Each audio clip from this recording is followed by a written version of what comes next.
Oh no. Hey, welcome to Weekend Ticket, where we'll be showing you what's new in theaters this weekend, what's new to watch at home on Fandango now, but let's start off by talking about the biggest box office numbers from this weekend. The Invisible Man has been cited all over the US. The Blumhouse update on the classic H.G. Wells story opened to $29 million this Leap Day weekend. That's good enough for not only the highest debut of a horror film for 2020, but also the highest horror debut since It Chapter 2 last September. The social thriller stars Elizabeth Moss and only cost $7 million to make, so the positive word of mouth should stand to make a hefty profit and potentially reboot the Universal Monsters series that was refashioned after The Mummy underperformed in the US in 2017. The anime movie My Hero Academia Heroes Rising had a Plus Ultra debut week, taking $10 million since its debut on Wednesday, February 26th. The popular Japanese manga franchise follows a group of students who are aspiring to become professional superheroes at the Hero Academy. This is the second feature-length film in the series, which also has 4 television seasons on its report card. And finally, Bad Boys for Life seems to be box office top 5 for life. The Will Smith, Martin Lawrence action comedy surpassed $400 million worldwide this weekend, and it will surpass $200 million domestic within this very week. The long overdue sequel has become the highest grossing film of the year so far, but each film has leapt past the other in regards to global box office, with Bad Boys 2 having the previous franchise high of $273 million globally. On to what's new in theaters this weekend. We start off with the long-awaited 20-second film from Pixar, Onward. In this brand new story set in a fantasy world, 2 teenage elves find a magical staff and use its magic to bring back their father. Kind of. Now the 2.5 family members must set off on a journey to complete the spell before it wears completely off.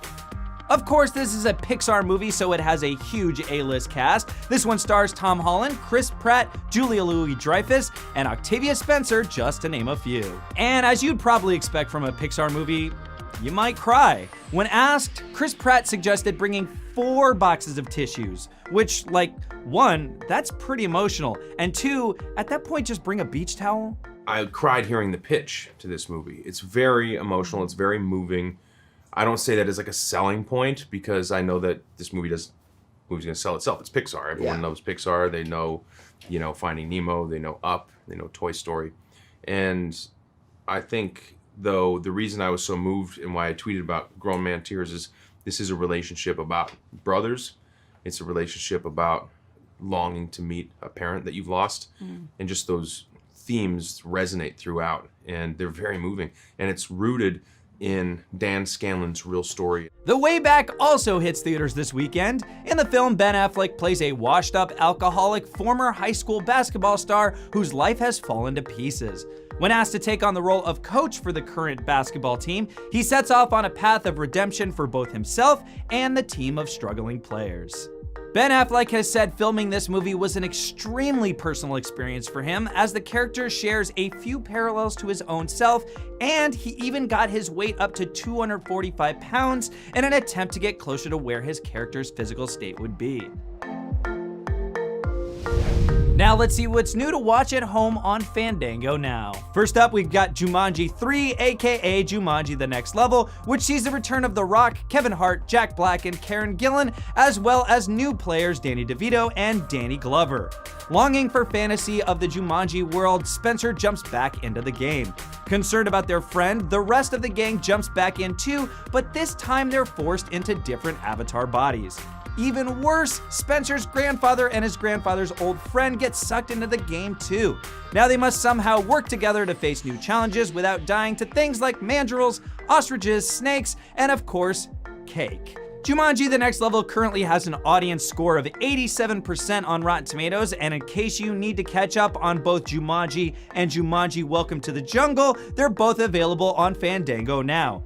And honestly, if you haven't seen the original Jumanji, you should just go do that right this very second.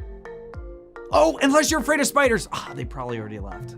Queen and Slim is also available to watch at home. When a couple on a date has an intense run-in with the police, it ends with an officer dead. Now on the run, the couple has to trust each other and strangers as they unintentionally become a powerful symbol of the community. Jodie Turner-Smith plays a defiant lawyer named Queen opposite Daniel Kaluuya's character Slim. The film marks Melina Matsoukas' featured directorial debut. Matsoukas is known for her work on HBO's Insecure and has directed several music videos for Beyonce. And as far as award season goes, Queen and Slim has won 9 awards to date, including 4 Black Reel Awards. That's this week's Weekend Ticket. Leave us a comment and let us know how you think Onward and The Way Back will do in theaters this weekend. I'm Kale Anonymous, and I'll catch you next Tuesday with more box office numbers, new releases, and new movies available to watch at home on Fandango Now.